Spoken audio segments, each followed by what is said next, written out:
So you just met with Nicolas Sarkozy this morning and to give some recommendations from the B20 to the G20 leaders that are meeting today in Cannes.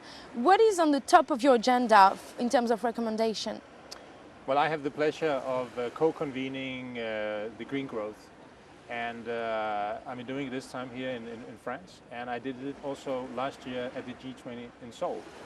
And the good news is that nothing has changed.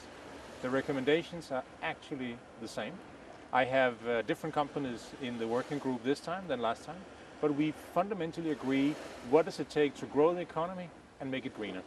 And that was also what we shared this morning with the president from our working group of the recommendations. And I think the recommendations are going to be the same next year at the G20 in Mexico, because business know what the recipe is for greening the economy. Do you think, if you compare this morning with Seoul, as you were saying last time, do you think that people maybe are less listening to you because the situation has worsened in terms of the global economy? Well, I think that they are. We have four recommendations. The first one is to put a price on carbon. Secondly is to end fossil fuel subsidies. Thirdly, to focus on free trade and green trade.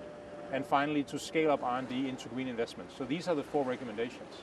Now, one of the things I have been doing as a convener is to follow up a little bit, because those recommendations was actually also adopted by the G20 leaders last year in Seoul.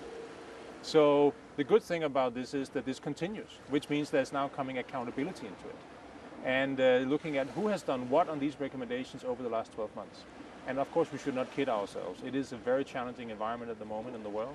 And we all know that people are saying, how can we handle the financial crisis? But the paradox about greening the economy is that the longer we wait, the more we will prolong the recession, because climate change is for real, and the CO2 challenges become bigger and bigger at the same time.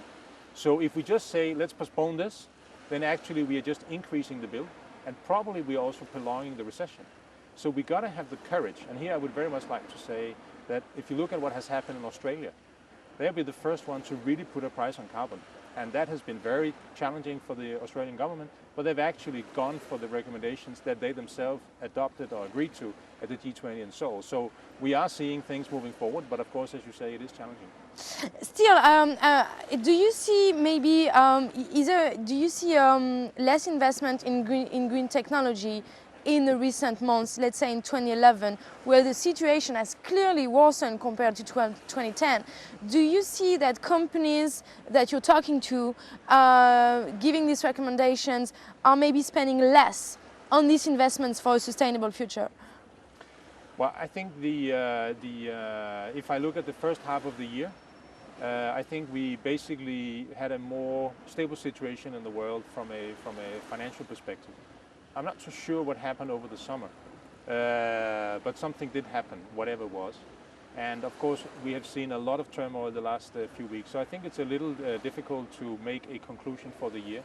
I think the most fundamental issue right now is to stabilize the situation as fast as we possibly can, because otherwise we're all going to lose. So of course, one of the big urgencies from business to the G20 leaders is to make sure that we get this situation under control. And I know that they're trying very hard, I have no question about that, but it is absolutely essential that we get this back under control.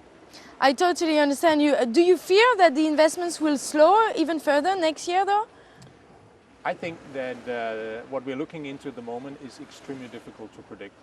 And I think that those of us who just watched what happened in the US over the summer on getting a budget deal and so on is a good illustration of that. This kind of uncertainty is extremely difficult to predict. So I would say at the moment I think we have needed to go by the hour to see how these things evolve before we start to talk about 2012.